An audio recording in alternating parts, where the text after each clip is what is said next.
में कारगिल वॉर हमने जीत के बताया। हमारी कार्य कुशलता के ऊपर कोई माई का लाल उंगली नहीं उठा सकता। अभी राम प्रवेश जी बोल रहे थे कि रिटायर्ड अफसर टीवी में बैठ के बहुत बड़ी बड़ी बात करते हैं। मैं एक पीके सहगल की बात सुन रहा था। वो कह रहा था कि आर्डिनेंस फैक्ट्री का जो हैंड ग्रेनेड आता है उसमें पत्थर और रेत रहती। हमने उनको कहा कि भाई साहब जितने लोग आ सकते हैं खड़े हो जाओ। हम खबरिया का एक हैंड ग्रेनेड फेंकते हैं, बच गए तो आपकी किस्मत, नहीं बचे तो आप जानो। अरे क्यों झूठ बोलते हो? कल तक आपने जिंदगी भर आर्डिनेंस फैक्ट्री की प्रशंसा की। कल तक आप कहते थे कि आर्डिनेंस फैक्ट्री के कर्मचारियों को चौथी सेना का दर्जा दिया जाना चाहिए, क्योंकि अकेला सैनिक वार्डर पे नहीं रहता। लेकिन आज आपकी जबान पलट गई। आज कोई नेता आर्डिनेंस फैक्ट्री के बनाए हुए सामान की तारीफ नहीं करता। पूरी दुनिया की सबसे अच्छी गन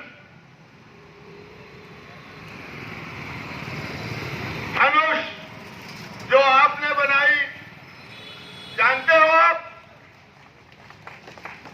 1985 में बोफोर्स गन आई थी हिंदुस्तान बाहर से खरीद के। 1985 में उसकी कीमत थी 25 करोड़ रुपया। एक गन की कीमत थी 1985 में 25 करोड़ रुपया। आज आप दे रहे हो 15 करोड़ रुपए में। कोई माइकल लाल देगा? हमने सरकार से कहा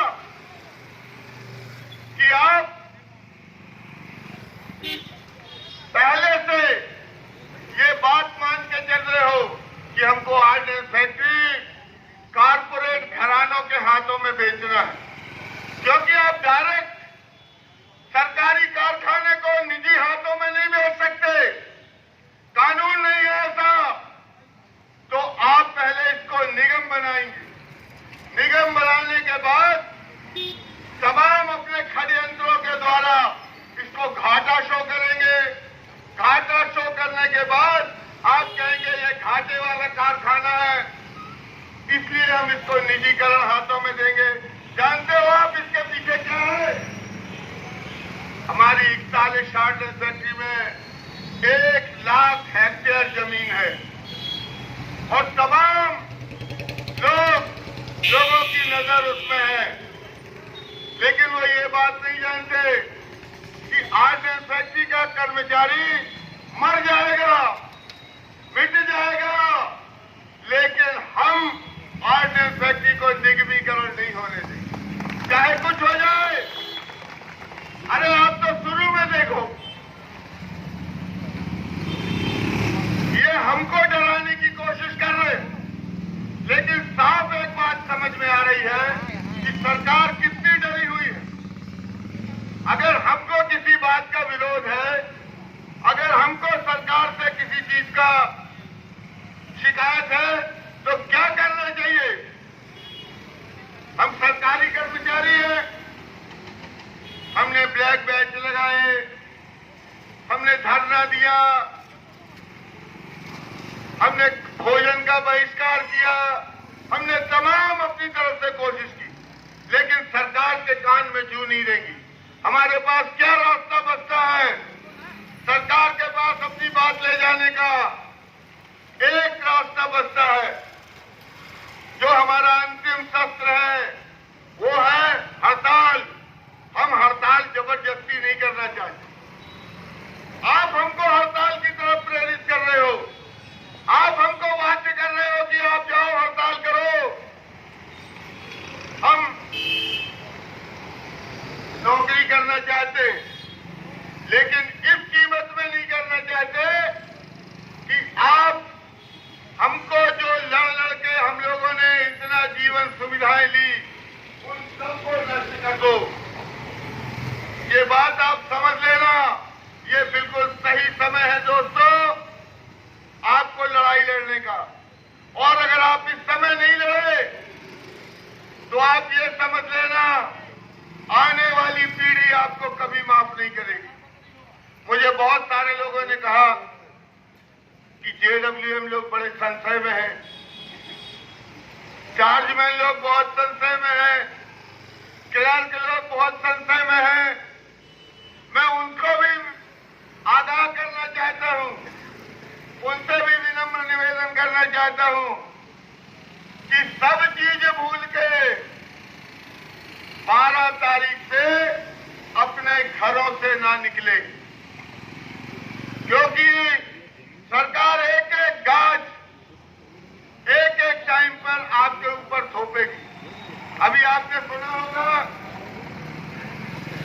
कि सरकार का एक निर्णय ऐसा होने वाला है कि या तो 50 साल की उम्र या 30 साल नौकरी, हो सकता है आगे चल के ये भी हो ओवरहेड घटाने के लिए जेडब्ल्यूएम चार्जमैन लोगों के ऊपर गाज गिरे, तब भी यही महासंघ आपकी लड़ाई को लेकर आगे लड़ेगा, पूरी ताकत के साथ लड़ेगा।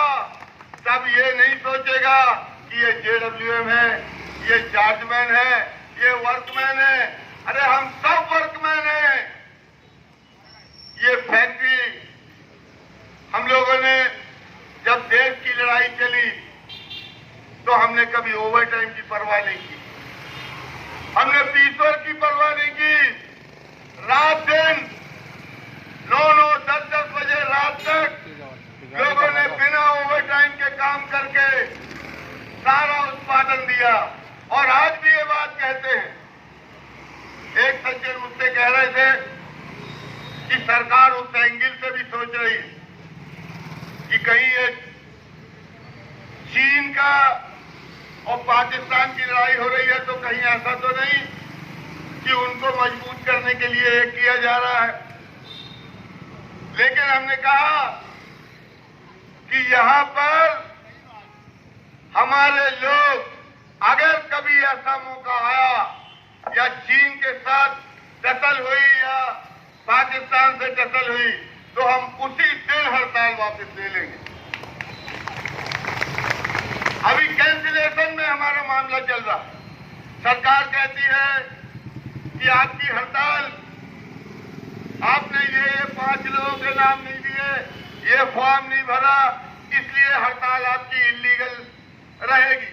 हम लोगों ने उनको साफ बता दिया, सारे नियम कानून का पालन करते हुए जो रिकॉग्नाइज फेडरेशन और रिकॉग्नाइज यूनियन के नियम हैं, जो मॉडल स्ट्राइक क्लास है, उसके अनुसार हमने पूरा फुलफिल किया और कहीं हमारी हड़ताल इलीगल नहीं है। एक एक आदमी अपने आप हड़ताल के लिए तैयार है।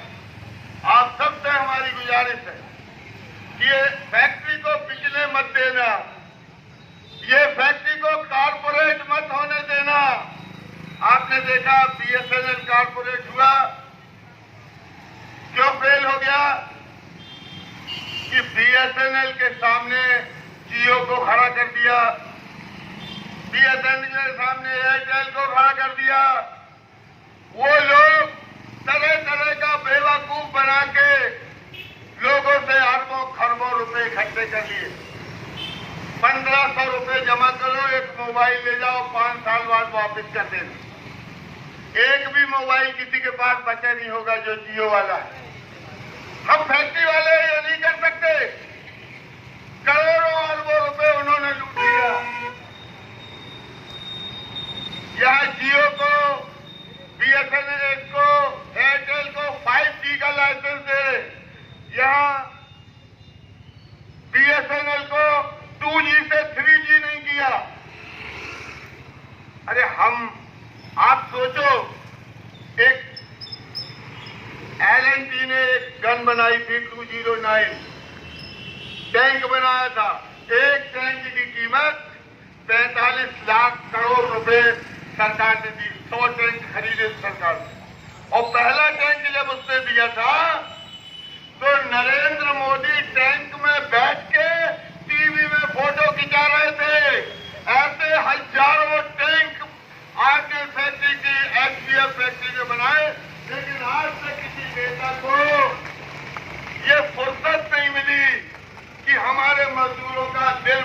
के लिए वो यहाँ पर आए।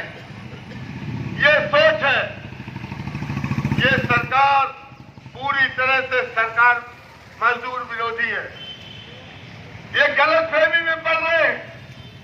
ये सोच रहे हैं कि शायद हम जिंदगी भर के लिए आ गए। अब हम जिंदगी भर नहीं रहेंगे। मजदूरों से टकराने के बाद आज तक कोई सरकार नहीं चली, कोई सरकार नहीं रही। ये बात समझ लो, मोदी जी सुन लो, सरकार सुन ले कि अगर मजदूरों का बुरा करेंगे आप, तो आप भी खत्म हो जाएंगे, आपका भी पूरा सर्वनाश हो जाएगा। ये बात आप समझ लो। हम 12 तारीख से सारे लोगों को एक बात ध्यान रखना है, ये तरह तरह के डराने के हथकंडे अपनाएंगे।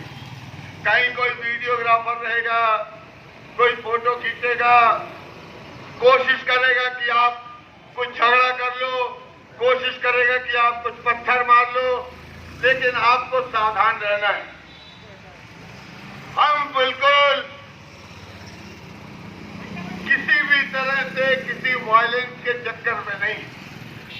हमारी हड़ताल अपनी मांगों के लिए है। हम अपनी तनख्वाह नहीं बढ़वा रहे, हम अपनी सुख सुविधा नहीं बढ़ा रहे।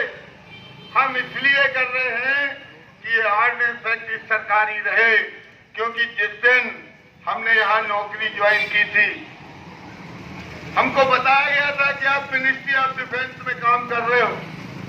हमारी इच्छा के बिना, हमारी मर्जी के बिना हमको सरकारी नौकर से आप किसी कारपोरेट का नौकर नहीं बना सकते। ये हमारी मर्जी होगी तभी सरकार चाहती है। हम लोगों ने कोशिश किया, हमारे तमाम बड़े नेता इसमें रात दिन लगे हुए। आपको डरने की कोई जरूरत नहीं है। जेडब्ल्यूएम लोगों को भी दिल में हिचक बिल्कुल नहीं रखना और मजदूरों का साथ देना है, ये बात आपको सोचना है। मैं आपसे ज्यादा कुछ ना कहते हुए, ये आपको एक समय मिला है। अगर आप ये लड़ाई नहीं लड़ते, ये लड़ाई किसी तरह से आप पीछे रहते हैं, तो आने वाले समय में आपकी औलाद, आपका परिवार, आपके रिश्तेदार, आपके भाई बहन सब आपको कोसेंगे और कहेंगे कि जब कारपोरेशन की लड़ाई हो रही थी तब आप चुपचाप बैठे थे, लड़े नहीं। तो मैं आपसे एक बार और विनती करते हुए अपनी बात समाप्त करता हूँ। धन्यवाद। जय हिंद, जय भारत।